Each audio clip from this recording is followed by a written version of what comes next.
Hello, fellow classmates for Action, Inquiry, and Research in Education. I'm pretty sure I got that title wrong, but we'll see when I'm editing this before I upload it. My name is Jessica Ramirez, and I live and work in northeastern Pennsylvania. I work in a private preschool in Scranton, little people daycare school. I work with 3-year-olds. I currently have 15 on roll, 11 which are English language speaking students.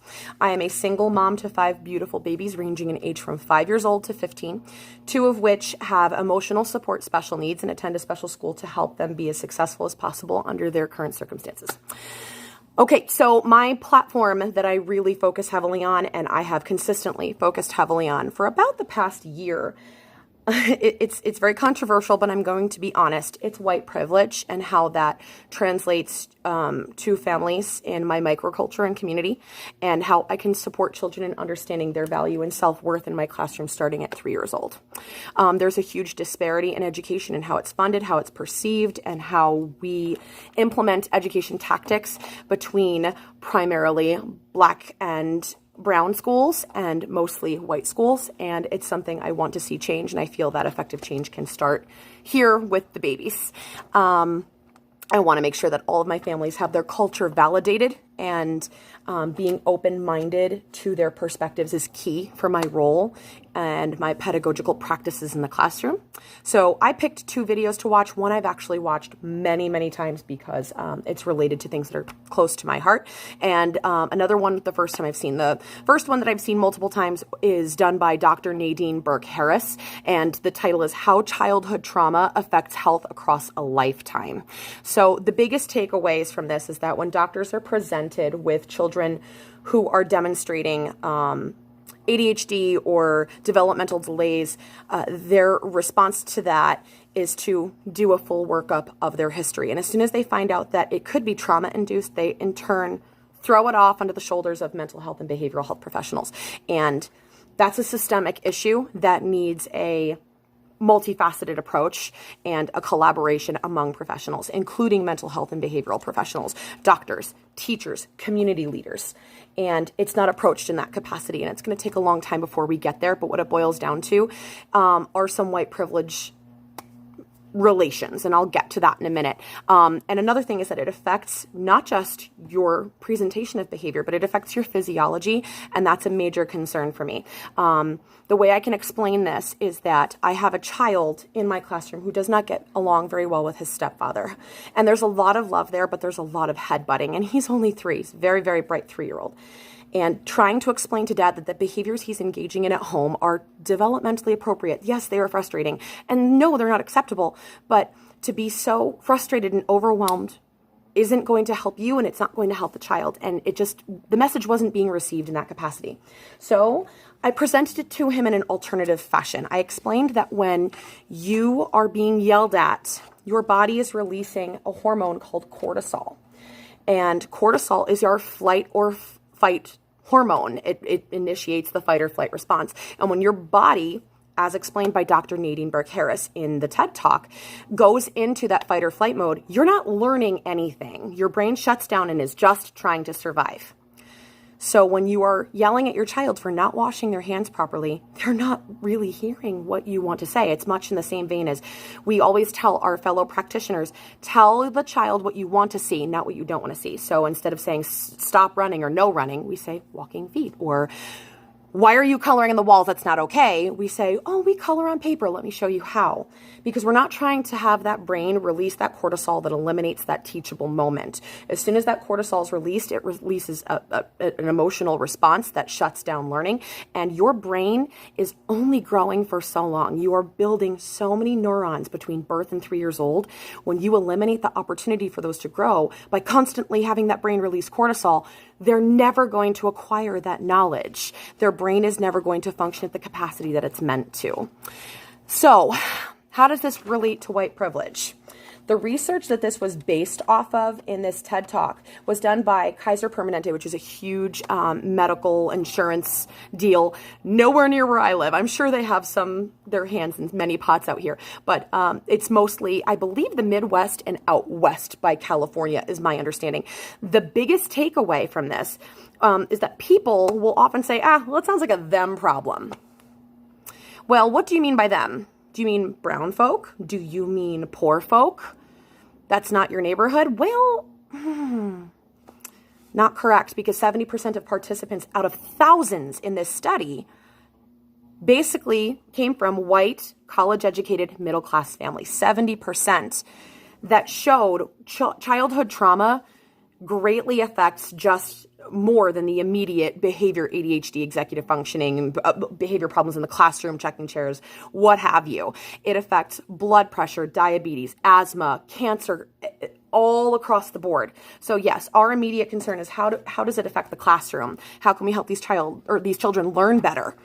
Those aren't the questions that the insurance company wanted answered. They wanted to know, how can we help people stay healthy long term? What are the causes of all these problems? And what it boiled down to was that it's childhood trauma that's causing preventable illnesses in latent adulthood.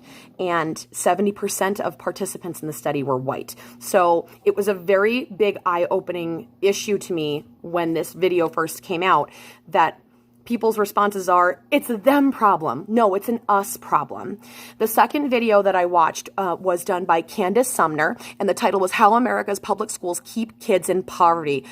Oh boy, this hit home really, really hard. Scranton, Pennsylvania is an impoverished city.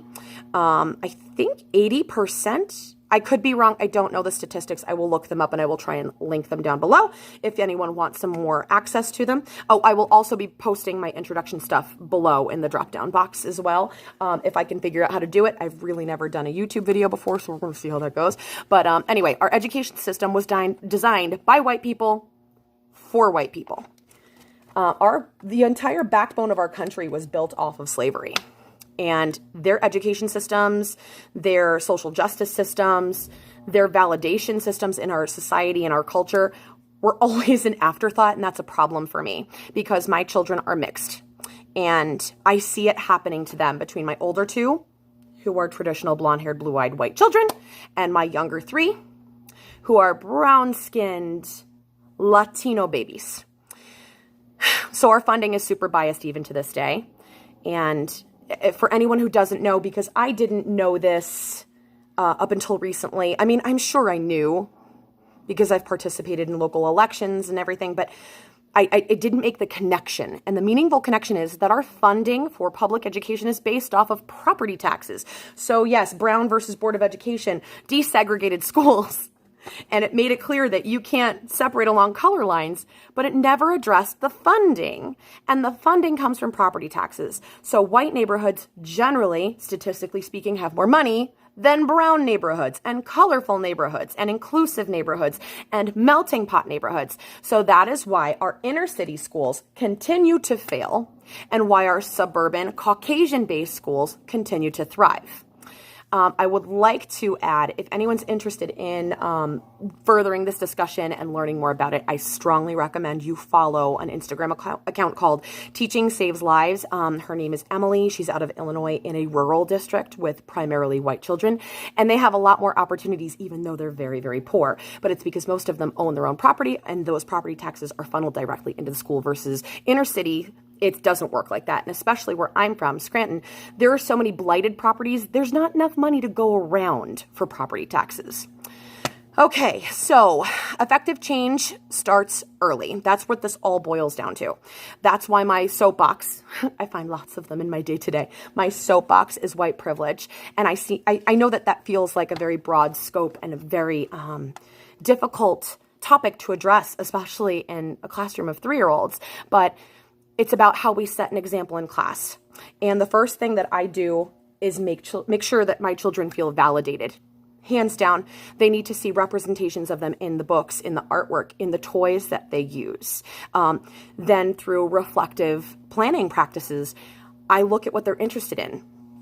For Halloween, for instance, this is the perfect example. My kids love Halloween, but they're terrified of traditional Halloween elements. Many of them are not into Frankenstein and ghosts and the traditional elements of Halloween that many classes in years past have been all about. So I started watching what they were interested in, and they kept talking about spiders and bats. And I had a friend who had their mom chase a skunk out of their garbage can. So we introduced nocturnal animals, and thinking that maybe they would want to do a cave in our dramatic play, I was very surprised they weren't interested in, and now they want to do a grocery store. A cave isn't relevant to them, so I need to make sure that our environment is reflective of their interests and who they are. From simple practices of making sure that we have multi-ethnicity baby dolls and rag dolls around for them to use, and that there's pictures of their families represented everywhere, and not just the typical grandma, grandpa, mom, dad, nuclear family that isn't relevant anymore, and that our books and practices are reflected in our library area. And, we follow ERS, so we have books spread out across the classroom. Those are some of the simple ways. Then when it comes to parents, there's really important things to remember. And the first thing is that as a teacher, I am not here to fill an empty cup. A parent is not an empty cup. A parent is completely capable of thinking and raising their child. However, if I want them to value education and value what I do, I need them to understand that this is a collaboration.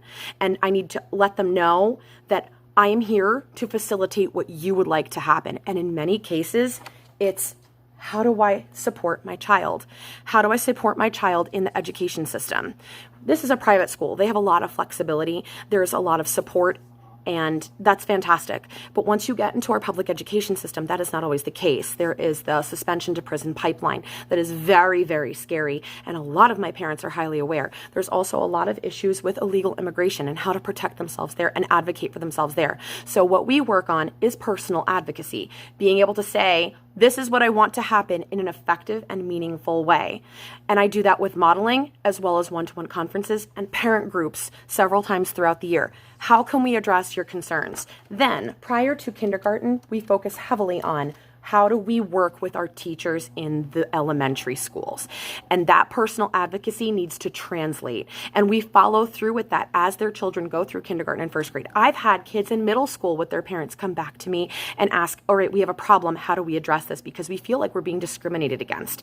And we work on personal advocacy. So that's kind of how all of my elements and my 2 videos tie into my soapbox of white privilege. What it boils down to, I guess, is really advocacy for your culture.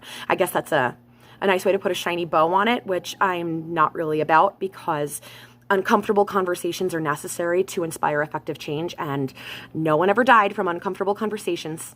That's something I love to tell my kids when they get really uncomfortable with a conversation. But did you die? No. And uncomfortable conversations teach us a lot and force our brain to elaborate on our thought processes and use critical thinking and that dynamic thinking we're always talking about when it comes to 21st century learning concepts. So I hope I opened your eyes and maybe made you think a little about some concepts that are difficult to swallow. And I look forward to working with all of you during class for the next couple of weeks. And I hope you have a fantastic Halloween. I hope you have an awesome Thanksgiving and you're getting ready for Christmas. I know the C word. I'm sorry. Have a wonderful day, evening, weekend, whatever works for you. Thanks for watching.